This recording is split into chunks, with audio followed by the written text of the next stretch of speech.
ಸೈತಾನ್ ಬಂದ್ಬಿಟ್ಟು ಸಿಸ್ಟರ್, ನಿಮ್ಮ ಹೆಸರು ಹೇಳಿ? ರುಕ್ಮಿಣಿ.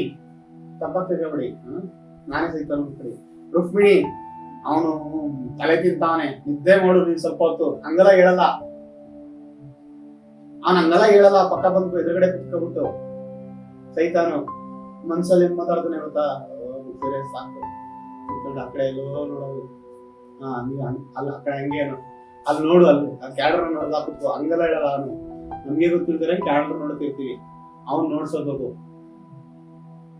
ಆಯ್ತಾ? ಏನಕ್ಕೆ ಯೇಸು ಹೇಳ್ತಾರೆ, ಗ್ರಹಿಸ್ತಿರೋದಕ್ಕೆ ಕಾರಣ ಕಿವಿ ಕೊಡಬಾರ್ದು. ಕಿವಿ ಕೊಟ್ರೆ ನೀವು ಯೇಸ್ವಾಮಿ ಕುರಿ ಆಗ್ಬಿಡ್ತೀರಾ ಅಂತ ಅವನಿಗೆ ಚೆನ್ನಾಗ್ ಗೊತ್ತು. ಯೇಸು ಹೇಳ್ತಾರೆ, ನನ್ನ ಕುರಿಗಳು ನನ್ನ ಸ್ವರಕ್ಕೆ ಕಿವಿ ಕೊಡ್ತವೆ ಅಂತ. ನೀವು ಕಿವಿ ಕೊಡೋಕ್ ಸ್ಟಾರ್ಟ್ ಆಗ್ಬಿಟ್ರೆ ನೀವು ಯೇಸ್ವಾಮಿ ಕುರಿ ಆಗ್ಬಿಡ್ತೀರಾ ಅಂತ ಅವನಿಗೆ ಚೆನ್ನಾಗ್ ಗೊತ್ತು. ಅರ್ಥ ಆಯ್ತಾ? ಅದಕ್ಕೆ ಏನ್ ಮಾಡ್ತಾನೆ, ಕಿವಿ ಕೊಡಿಸ್ತಿದ್ರೆ ಮಾಡ್ತಾನೆ.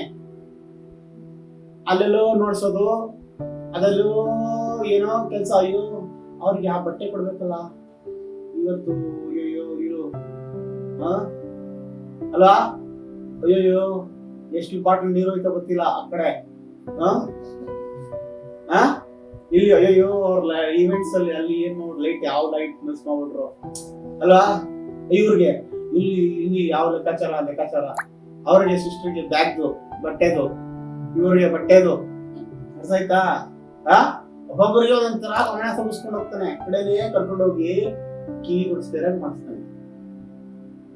ಇದೇನೆ ಅವನ್ ಟ್ರಿಕ್ಸ್. ನೇರ ಬಂದ್ಬಿಟ್ಟಲ್ಲ ಅವನು ಮಾಡಲ್ಲ, ಹಂಗಲ್ಲ. ಅವ್ನ್ ಯೋಚನೆ ಫಸ್ಟ್ ನಮ್ಗೆ ಅವ್ನ್ ಟ್ರಿಕ್ಸ್ ಅರ್ಥ ಆಗ್ಬೇಕು ನಮ್ಗೆ.